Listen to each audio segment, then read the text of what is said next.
Di awal film, kita diperlihatkan sebuah sungai berarus deras. Lalu, kita diarahkan ke seorang wanita yang menegaskan kepada dua anaknya, jangan berbicara di sungai, jangan berlaku gegabah, dan pokoknya jangan sampai membuka penutup mata, karena jika melihat, kalian akan mati. Mereka bertiga pun keluar rumah dengan menggunakan penutup mata dan dibantu dengan seutas tali untuk berjalan ke arah sungai. Mereka bertiga pun berlayar di sungai berarus deras itu dengan sebuah perahu kecil. Kita dibawa kembali pada masa 5 tahun yang lalu. Inilah dia wanita yang kita lihat di awal film tadi. Dia bernama Mary yang berprofesi sebagai pelukis. Pada saat itu juga, dia dihampiri oleh saudaranya yang bernama Jessica. Mereka melihat berita di televisi bahwa warga di Rusia telah melakukan bunuh diri secara massal dengan korban yang mencapai angka puluhan ribu. Penyebab kejadian tersebut belum diketahui. Namun saksi mata menyatakan bahwa korban tersebut terkena serangan psikotik. Oh iya, di sini Mary telah mengandung anak dari pria yang bernama Ryan. Namun sosok si Ryan tidak dinyatakan dan tidak ditampilkan dalam film ini. Lanjut, Mary ditemani oleh Jessica untuk pergi ke rumah sakit yang sepertinya tanpa menggunakan BPJS untuk melakukan check up dengan dokter yang bernama Lapam. Di sini terlihat bahwa Mary tak menyukai kehamilannya tersebut dan berbicara secara terang-terangan dengan Jessica di depan dokter Lapam. Dokter Lapam menyarankan agar Mary memikirkannya terlebih dahulu sambil memberikan secari kertas promosi pertimbangan adopsi ke Mary. Setelah check up, Mary berada di toilet dan sedang muntah, lalu menyuruh Jessica untuk menunggunya di mobil saja. Namun, ketika perjalanan keluar rumah sakit, tiba-tiba ada seorang wanita yang membenturkan kepalanya ke kaca jendela rumah sakit sampai berdarah-darah. Melihat hal itu, Mary langsung bergegas menghampiri saudaranya di mobil dan mengatakan bahwa kejadian yang membuat orang jadi gila di Rusia telah sampai di sini. Dalam perjalanan pulang, mereka melihat kekacauan di sepanjang jalan. Banyak orang yang melakukan bunuh diri massal. Di saat yang sama, Jessica pun terlihat ketakutan dan gelisah hingga akhirnya Jessica melakukan bunuh diri tepat di depan mata kepala Mary. Mary berlari tak tentu arah. Begitu juga dengan orang-orang yang ada di sana. Saat Mary terjatuh, ada seorang wanita yang bernama Lidir bersedia membantunya. Namun, pandangan Lidir terpengaruh oleh hal aneh dan membuat Lidir dengan santainya berjalan lalu memasuki mobil yang sudah terbakar sambil berkata bahwa ibunya yang telah meninggal ada di sana. Lalu, tibalah pria bertubuh kekar bernama Tom yang membantu Mary dan mengamankan diri di rumah Greg yang berada di tepi jalan kejadian tersebut. Di dalam rumah itu juga terdapat banyak orang yang tidak saling mengenal, yaitu Mary, Tom, Douglas, Greg, Charlie, Cheryl, Felix, dan Lucy. Mereka pun berkumpul dan berasumsi bahwa kejadian tersebut diakibatkan oleh makhluk tak kasat mata yang menyebabkan orang-orang melakukan bunuh diri massal. Cara agar terhindar dari makhluk tersebut adalah dengan berlindung di dalam ruangan sambil menutup seluruh jendela atau menutup mata agar tak melihat makhluk tersebut. Singkat cerita, mereka semua sudah 3 hari di dalam rumah itu. Pada hari itu, ada salah satu orang dari luar menggedor pintu dan ingin masuk ke dalam rumah. Ketika dibuka, itu hanyalah wanita hamil yang sedikit manja. Wanita tersebut bernama Olivia.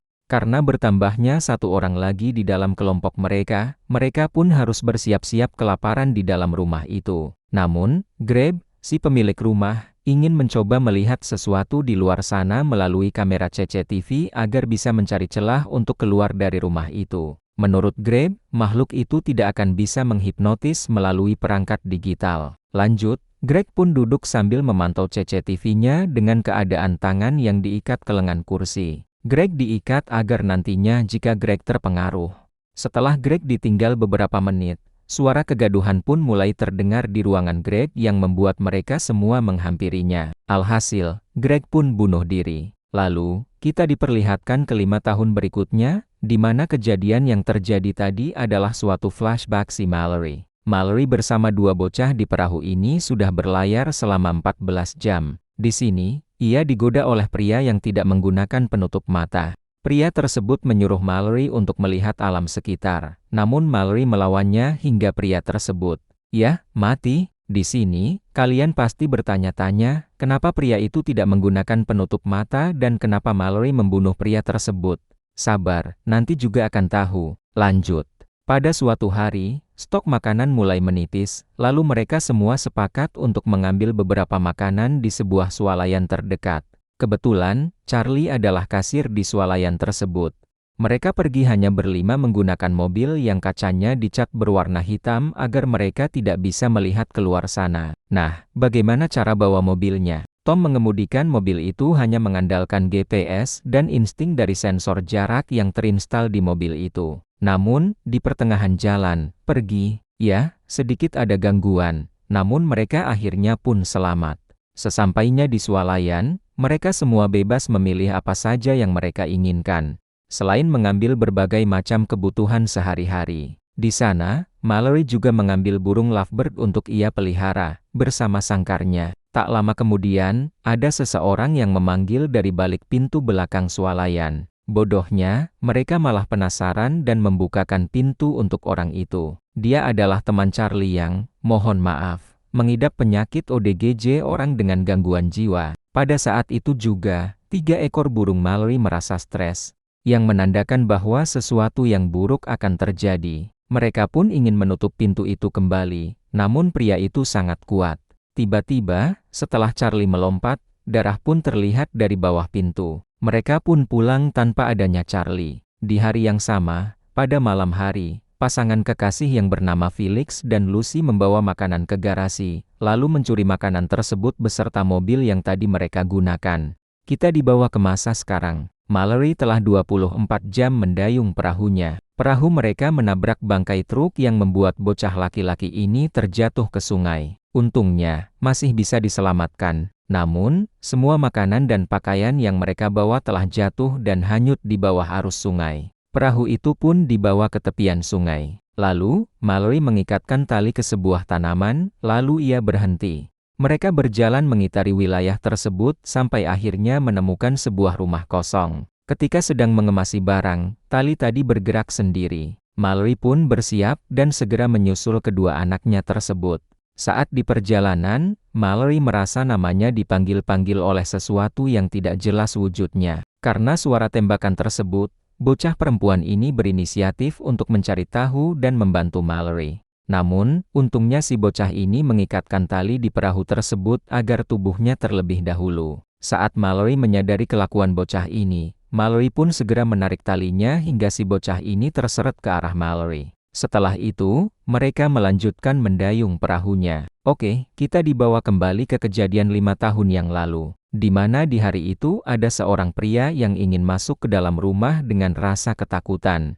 Olympia pun membukakan pintu untuk pria tersebut tanpa sepengetahuan yang lain. Hingga akhirnya semua orang pun tahu. Pria tersebut bernama Gary. Ia bercerita panjang lebar ke semua orang yang ada di rumah itu. Intinya, di luar sana ada orang yang mengidap penyakit jiwa, alias ODGJ, yang memaksa orang waras untuk membuka penutup matanya, kata si Gary. Gary adalah salah satu korban yang berhasil kabur dari orang gila tersebut.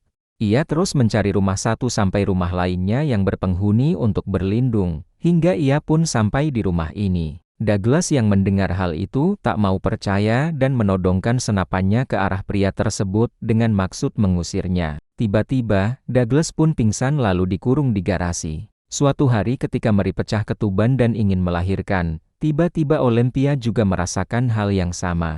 Mereka berdua pun dibantu persalinan oleh wanita tua yang bernama Cheryl tadi. Di sisi lain, Gary malah asyik memutar musik sambil melukis sesuatu yang aneh. Entah apa yang dipikirkannya, Gary pun mengambil burung milik Mary lalu memasukkannya ke dalam freezer. Kejadian tersebut disaksikan langsung oleh Douglas yang masih terkunci di garasi mobil. Lalu, Gary membuka seluruh penutup jendela yang ada di rumah itu yang membuat cahaya memasuki rumah hingga beberapa ruangan pun menjadi terang. Douglas merasa sangat aneh akan kelakuan Gary. Lalu, Douglas mengatakan kepada Tom bahwa burung telah dimasukkan oleh orang itu ke dalam freezer dan segera ambil senapan di atas sana. Namun, tiba-tiba, Gary memukul kepala Tom hingga ia pingsan. Setelah itu, Gary membuka pintu garasi tempat Douglas dikurung dan langsung naik ke atas, tempat di mana persalinan Mary dan Olympia sedang berlangsung. Di kamar persalinan itu,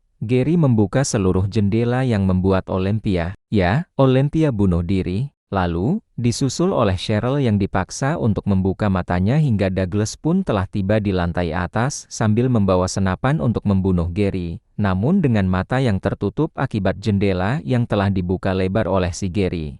Ya, Douglas pun jatuh bersama Gary dengan luka tusukan tepat di dadanya. Setelah itu, Tom yang baru sadar dari pingsannya langsung berusaha mengambil senjata, namun Gary sepertinya tepat di samping. Akhirnya, suara tembakan pun terdengar hingga ke telinga Mary. Mary yang berlindung di balik selimut hanya bisa menangis karena takut jika Gary membunuhnya. Tiba-tiba, ada yang memegang lengannya Mary. Untungnya, seseorang itu adalah Tom yang berhasil membunuh Gary di bawah. Kejadian menegangkan itu telah usai. Kini, kita dibawa ke 5 tahun kemudian, di mana Tom beserta kedua anak itu hidup bersama. Setiap hari mereka selalu mencari barang atau makanan di rumah-rumah yang ada di sekitar sana untuk bertahan hidup.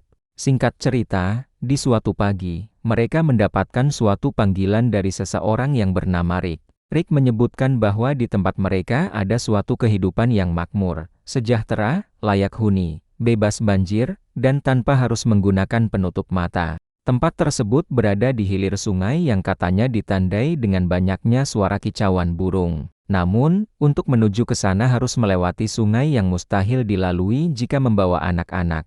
Esok harinya, karena negara tidak bisa membantu memberikan makanan, pekerjaan, dan kehidupan yang layak, mereka berempat pun berinisiatif mencari cadangan makanan dan perlengkapan lainnya untuk di perjalanan nanti dengan cara mengambil di beberapa rumah yang ada di sekitar sana. Ketika telah mendapatkan apa yang mereka cari, tiba-tiba ada sekelompok orang tanpa penutup mata hendak membantai mereka. Ternyata, mereka yang bisa melihat dunia tanpa penutup mata hanya berlaku untuk mereka yang mengidap ODGJ. Dan si ODGJ ini selalu berpatroli untuk mencari yang waras, lalu memaksa mereka untuk melihat dunia hingga akhirnya yang waras itu tak kuasa menahannya dan berakhir dengan cara bunuh diri. Tom dengan berani menghadapi mereka semua. Sedangkan Mallory beserta kedua bocah itu disuruh melarikan diri dari sana. Ketika Mallory melarikan diri, ia terlihat oleh salah seorang ODGJ tersebut yang membuat Tom dengan berani membuka penutup matanya lalu menghabisi semua ODGJ tersebut hingga tersisa satu orang saja. Namun, makhluk tersebut memengaruhi Tom.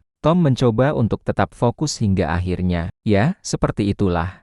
Mallory yang sudah berada di rumah hanya bisa menangis sambil menanti kedatangan Tom. Beberapa menit kemudian, Mallory pun merelakan kepergian Tom dan langsung berkemas untuk pergi ke tempat yang sudah ia rencanakan itu. Oke, lanjut.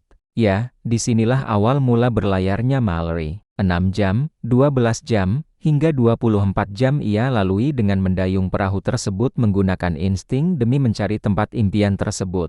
Namun, setelah 42 jam di perahu, arus di sungai pun sudah mulai tidak ramah. Alhasil, perahu yang menumpangi mereka harus terombang-ambing ke sana kemari hingga akhirnya terbalik. Beruntungnya, mereka dapat selamat dan kembali berkumpul bersama. Arus deras tadi adalah suatu tanda tempat yang mereka cari. Mallory pun sambil menggandeng kedua anaknya lalu mengitari hutan tersebut sambil mencari tanda kicauan burung. Pada suatu langkah, Mallory pun tersandung lalu terjatuh ke jurang. Tanpa sadar, mereka bertiga pun terpisah dan harus mencari satu sama lain dengan menggunakan pendengaran mereka. Namun, suara halusinasi yang ada di sekitar mereka lebih kuat yang membuat mereka semakin menjauh. Bocah perempuan ini dibawa semakin menjauh lalu dibingungkan akibat suara halusinasi yang menyuruhnya untuk membuka mata. Mallory pun berteriak mencari anaknya sambil menangis, hingga akhirnya ia mendengar suara bel dari bocah laki-laki. Sedangkan bocah perempuan yang ingin membuka penutup matanya seketika tersadar karena suara Mallory tersebut.